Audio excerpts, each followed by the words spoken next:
আসসালামু আলাইকুম।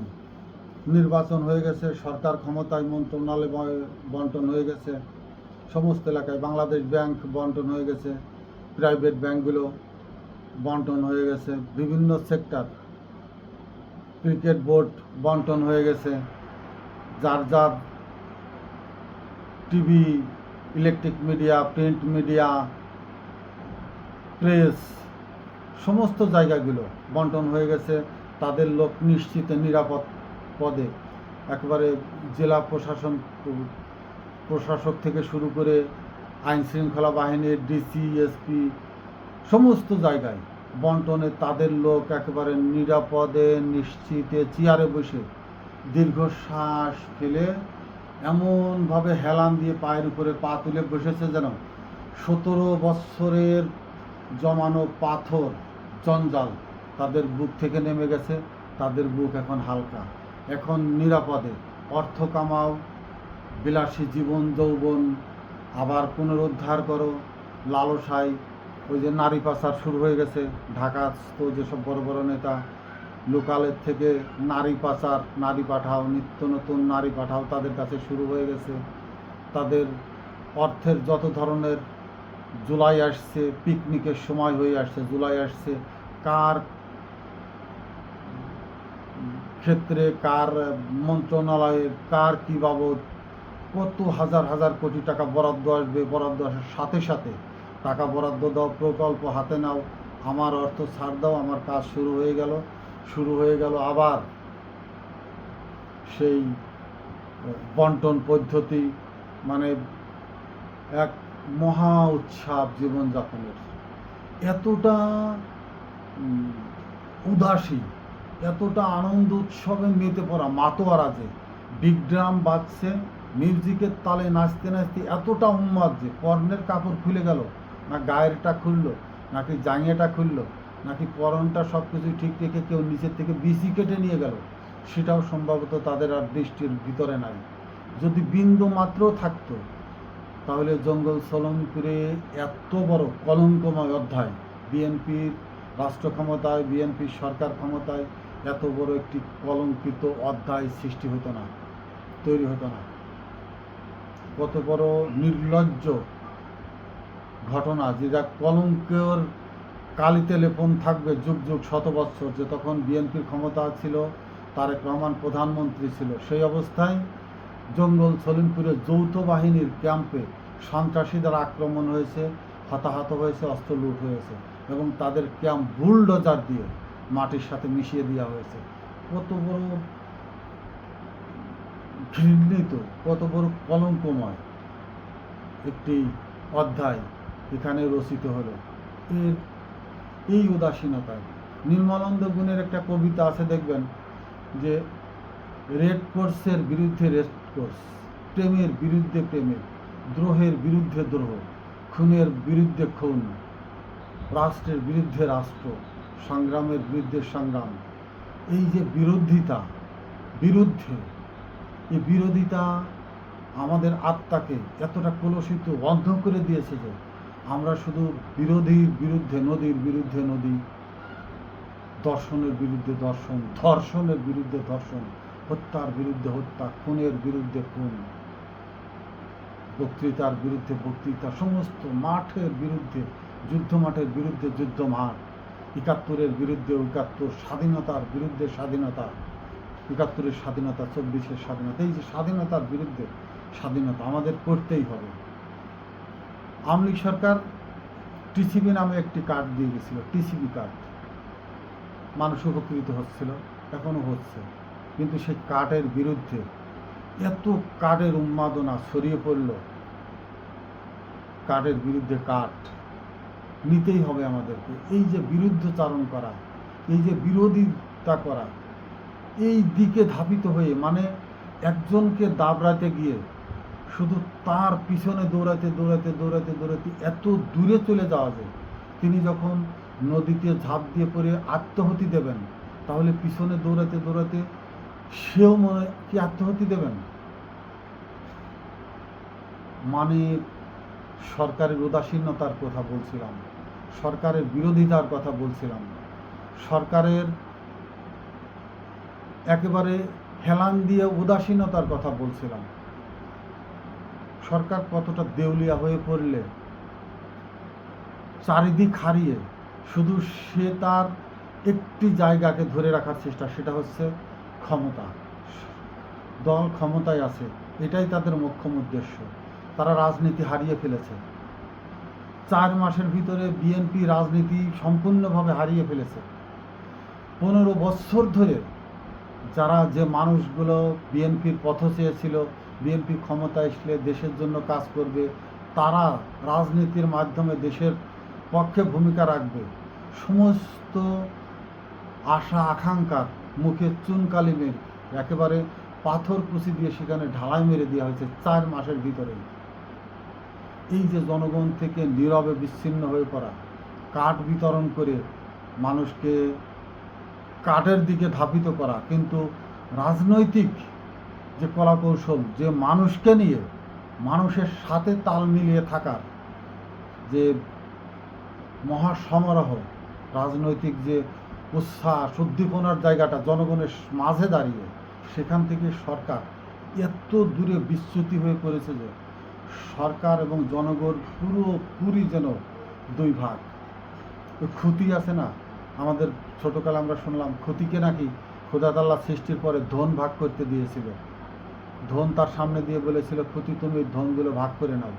খুঁতি তার নিজের অনেক লম্বা যেটা, সেইটা নিজের তলপেটে লাগিয়ে নিয়েছে, এবং সেই তলপেটে এত লিঙ্গ এত ভারী যে তার বডির সাথে ওই লিঙ্গ সে আর উত্থান করতে পারে না, শুধু পতনেই করে থাকে। তো যখন শুধু পতন হচ্ছিল, সবাইকে ভাগ করে দেশে চলে গেছে, তখন খুঁতি ওইটা নিয়েই স্রষ্টার কাছে গেছে যে খুঁতি, যে খোদা, আমি তো লম্বাটা নিচে কিন্তু আমার লিঙ্গে তো কাজ করে না, তাহলে আমার খুঁতিনির কী হবে? তো বলল, খুঁতিনির কী হবে, আমার ভবিষ্যৎ প্রজন্ম কীভাবে তৈরি হবে?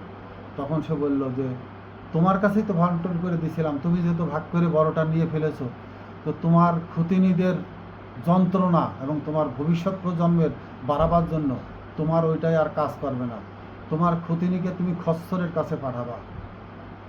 তখন খচ্চর তার সাথে মেলামেশা করে তোমার বংশধরকে পৃথিবীতে বাঁচিয়ে রাখবে। এই জন্য খুঁতিনিরা খচ্চরের দ্বারা মেলামেশা করে, খচ্চরের দ্বারা গর্ভবতী হয়, এবং খচ্চরের দ্বারা তারা তাদের বংশ টিকিয়ে রেখেছে। বিএনপি ক্ষমতায় আসার পরে ঠিক সেম অবস্থা।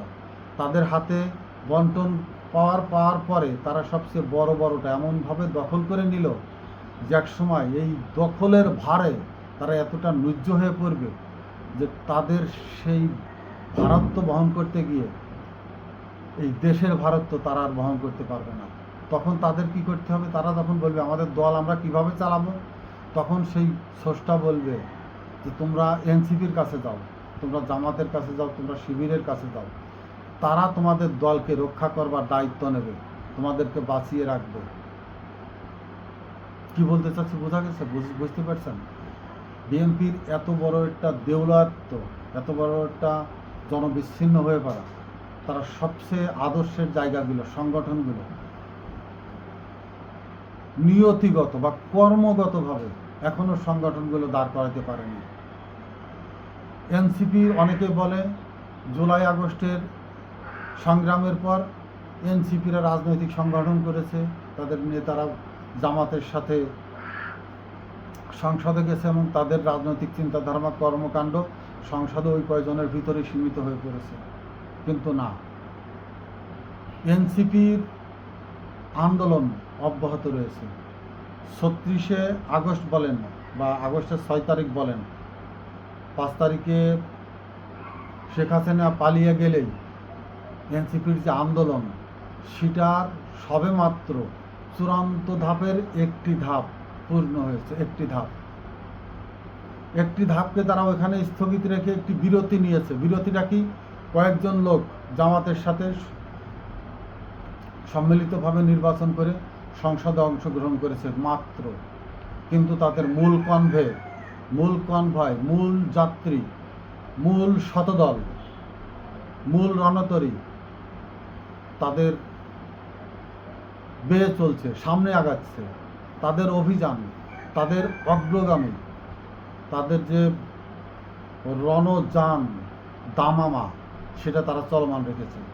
তার প্রতীক নাসির উদ্দিন পাটোয়ারি, তার সূর্য সন্তান নাসির উদ্দিন পাটোয়ারি, বাংলাদেশের প্রধান উদীয়মান প্রধানমন্ত্রী নাসির উদ্দিন পাটোয়ারি,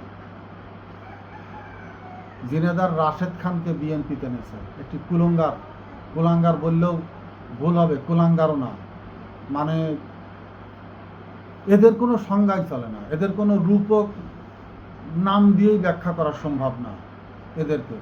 এরা বিএনপিতে আসতে পারে, কিন্তু ব্যারিস্টার ফোয়াদদের মতো লোক, ব্যারিস্টার সরোয়ারদের মতো লোক বিএনপিতে আসতে পারে না, আসে না। বিএনপির অভ্যন্তরীণ যে পচা গন্ধ, দুর্গন্ধ, তাদের অভ্যন্তরীণ যে পলিটিক্যালি সিচুয়েশন এতটা নোংরা, এতটা সন্ত্রাসী এবং এতটা অদূরদর্শিতায় ভরা যে তাদের রাজনৈতিক কোনো চিন্তা ভাবনাই নেই, শুধু চাঁদাবাজ, শুধু সম্পদ লুণ্ঠনের পথ, শুধু আধিপত্য বিস্তার নিয়ে মারামারি এবং নিজেদের ভিতরে এতটা আত্মকোন্দল তারা নিমজ্জিত যে বাইরের কোনো লোক এসে 5 মিনিটও তাদের অফিসে যে কোনো জায়গায় অপেক্ষা করতে পারবে না, গায়ে আগুন ধরে যাবে তাদের অভ্যন্তরীণ পরিবেশ দেখলে। এবং এক একজন নেতা, এক একজন সুলতান সুলেমান যে নিজেরা যার যার জায়গায় একেবারে সেই অটোমান সাম্রাজ্যের অধিপতি, তারা আর কাউকে গুনার সময় পায় না, দেখার সময় পায় না। অতটা তারা এতটা নির্বোধ, এতটা গর্ধব, একেবারে খুঁতির মতো লম্বা লম্বা লিঙ্গ লাগিয়ে রেখেছে যে তাদের স্ত্রীদের সাথে সহবাস করার ক্ষমতা তাদের নেই। তাদের ভবিষ্যৎ প্রজন্ম তৈরির জন্য এনসিপি, শিবির বা জামাতের লোকজনই তাদের একমাত্র ঢাল, তাদের তরবারি, উন্মুক্ত তরবারি, আর কেউ নেই। আমি এর আগে ভিডিওতে বলেছিলাম যে যদি এখনই তারা আমলিক দ্বারা আক্রান্ত হয়, তাদেরকে রক্ষা করবার জন্য তাদের মাঠে দাঁড়িয়ে 5 মিনিট 10 মিনিট সময় সেই ক্ষমতা নেই তাদের মাঠে দাঁড়িয়ে সেটার মোকাবেলা করবার, ইট পাটকেল যেভাবে ধেয়ে আসবে তাদের বিরুদ্ধে সেটাকে প্রতিহত করবার। যদি না এনসিপি, শিবির তাদের সামনে গিয়ে না দাঁড়ায়, সেই ধরনের সংগঠন, শক্তিশালী সংগঠন তাদের নেই, সম্ভব না। শক্তিশালী সংগঠন তাদের দলের কেন্দ্রীয় নেতারা করতে দিচ্ছে না। অর্থাৎ এমনভাবে সংগঠন যদি হয়ে যায়, শক্তিশালী নেতা যদি তৃণমূল থেকে উঠে যায়, তাদের কেন্দ্রে বসে ওই চেয়ারে বসে থেকে রাজনীতি করা, ওই বিত্ত বৈভবের রাজনীতি, দুর্দণ্ড প্রতাপ দেখিয়ে তারা জাতীয় রাজনীতি, হেভি রাজনীতি, যে পদ পদবীগুলো অলঙ্কৃত হয়েছেন, সম্মানিত হয়েছেন, সেই পদ পদবী তাদের থাকবে না। তাদের রাজনীতি কোনো রাজনৈতিক মতাদর্শের ভিতরেই নেই, এটা মানুষ জেনে ফেলবে। একেবারে নিরপেক্ষভাবে জনবান্ধব, মানুষের ভালোবাসা নিয়ে, ভোটাধিকার নিয়ে, ভোট নিয়ে বিএনপি রাজনৈতিকভাবে রাষ্ট্রের সরকার গঠনের থেকে অনেক পিছনে, অনেক পিছিয়ে আছে। এবং এবার ক্ষমতায় যাওয়ার পর সবাই দীর্ঘশ্বাস ফেলে এভাবেই বেঁচেছে যে যাক, আমারটা আমি পেয়ে গেছি, বাকি যা হয় হবার হবে। আমারটা আমি পেয়ে গেছি, যা বাকি যা যা হবার, কে সংগঠন করলো না করলো, কে কি করলো না করলো, কোথায় কি আছে সেটা দেখার সুযোগ নেই, বিষয় নয়। আমি এমপি হতে চেয়েছিলাম, তাকে দিল কেন? আর এমপি বলছে আমি এমপি হওয়ার যোগ্য ছিলাম, ও কেন আসতে চায়? এখনও সেই মানসিক দূরত্ব এতটাই এর ভিতরে ঘায়েল করে, দুর্বল করে ফেলেছে যে ক্যান্সার রোগীর মতো, ডায়াবেটিক্স রোগীর মতো অভ্যন্তরে শূন্য করে ফেলেছে বিএনপিকে। এতটা অসহায়ের ভিতরে না পড়লে জঙ্গল সুলুম করে এত বড় একটি ঘটনা ঘটানো সম্ভব নয়। যেখানে ঘটেছে সেখানে কোনো বিএনপির লোক নাই, সেখানে কোনো বিএনপির কর্মী নেতা নাই। একজন লোকও কি তাদের নেতার মাধ্যমে উপরে জানাতে পারল না যে এই জায়গাটা এই ধরনের ঘটনা ঘটবে, আক্রান্ত হচ্ছে দেশে, এতে আমাদের দলের ক্ষতি হবে, এতে আমাদের দেশের ক্ষতি হবে, এতে আমাদের সরকারের বদনাম হবে, এমন একটি সচেতন ব্যক্তি কি নাই? এই ধরনের কর্মকাণ্ড অভ্যন্তরে অহরহ ঘটছে, তৈরি হচ্ছে, এবং ঘটনা ঘটবার জন্য ক্ষেত্র তৈরি হচ্ছে, মাঠ প্রস্তুত হচ্ছে। কেউ বলছে না, কেউ বলবে না। অর্থাৎ যার যেটা পাবার সেটা সে পেয়ে গেছে, যার যেটা চেয়ার সেটা পেয়ে সেটাতে আত্মতৃপ্তির ঢেকুর তুলছে। বিএনপি ক্ষমতায় 5 বছর থাকবেই তারা জানে, এবং এই থাকার জন্য বিদেশি শক্তি আছে তাদের পিছনে, এটা তারা জেনে ফেলেছে যে আমাদেরকে 5 বছর রাখতেই হবে বিদেশি শক্তিকে এই অঞ্চলে তাদের শক্তি দৃঢ় করতে রাখতে, সেটা মাধ্যম আমরা। অতএব আমাদেরকে কে তাড়ায়? আমাদেরকে তাড়ানো এতটা সম্ভব নয়। এবং তাদের এই আশ্বস্ত, এই আত্মতৃপ্তির ঢেকুর রাজনীতিতে এতটা দেউলিয়াপনার দিকে এগিয়ে নিচ্ছে যে ভবিষ্যতে জাতীয় পার্টির মতো তাদেরকে কি বলবো, এটা মানে যে কিছু কিছু কবিরাজি মহৌষধের গাছ আছে না, খুব গাছপালার ভিতরে খুব কঠিন দৃষ্টি দিয়ে পর্যবেক্ষণ করে খুঁজতে হয়, এরকমেরভাবে খুঁজতে হবে। দাঁড়িয়ে থাকবে গুটি কয় নেতা, নেতারা কেউ দেশে থাকবে, বেশিরভাগই দেশের বাইরে চলে যাবে। আর যারা কর্মী আছে, এখন যারা আমলিগ প্রকাশ্যে বলে না যে আমি আমলিগ বা নেতা ছিলাম, কিন্তু তারা সমস্তভাবে সাংগঠনিক, প্রত্যেকটা ওয়ার্ড, ইউনিয়ন, থানা, পৌরসভায় পুরো দমে তারা সাংগঠনিকভাবে শক্তিশালী 90 ভাগ করে রেখে তারা একটা মার্জিন লাইনে এসে দাঁড়িয়ে আছে। এই মার্জিন লাইনটা এমনভাবে বিএনপি সব জানে, কিন্তু বিএনপি তাদের কোনো কিছুই বলবে না, ভয় বলছে না বিএনপি। কেন? যদি আবার আমলিগ ক্ষমতায় আসে, আমি কেন টার্গেট হব? আমার গায়ে কেন দাগ লাগাবো? আমি কেন আমলিগ দ্বারা আক্রান্ত হবে? আমাকে কে রক্ষা করবে? এই যে তাদের ভিতরে প্রশ্ন সৃষ্টি হয়েছে, এই 4 মাসেই প্রশ্নের জায়গাটা তৈরি করে ফেলেছে নেতারা। কারণ নেতারা নিজেদেরকে ইস্টাবলিশ করতে ব্যস্ত। যে কর্মীদের দ্বারা, যে সমর্থনের দ্বারা তারা নেতা হয়েছে, তাদের দিকে বিন্দু মাত্র ভ্রুক্ষেপ নেওয়ার প্রয়োজন মনে করেননি, সময়ও পাননি। শুধুমাত্র তাদের কাছে যারা তেল মারতে গেছেন, তাদের কাছে যারা চামচামি চুকলামি করতে গেছেন, কান কথা লাগাতে গেছেন, তাদেরই চেনেন। এবং পারিবারিকভাবে এমনভাবে তারা শক্তিশালী হবার চেষ্টা করছেন যে সামনে যে স্থানীয় নির্বাচন থেকে শুরু করে যত ধরনের কমিটি হচ্ছে না, একবার সমস্ত ধরনের কমিটিতে তারা পারিবারিকভাবে ভাই বোন, স্ত্রী, বনাই, বিয়াই, চাচা, ভাতিজাকে কীভাবে একেবারে সংগঠিত করে তাদের ভিতরে দলটাকে একেবারে সীমাবদ্ধতার ভিতরে নিয়ে আসা যায়, সেই ধরনের কার্যক্রম তারা ইতিমধ্যেই গ্রহণ করে ফেলেছে। এবং জাতীয় নির্বাচন আসলে সেটার বহিঃপ্রকাশ ঘটবে।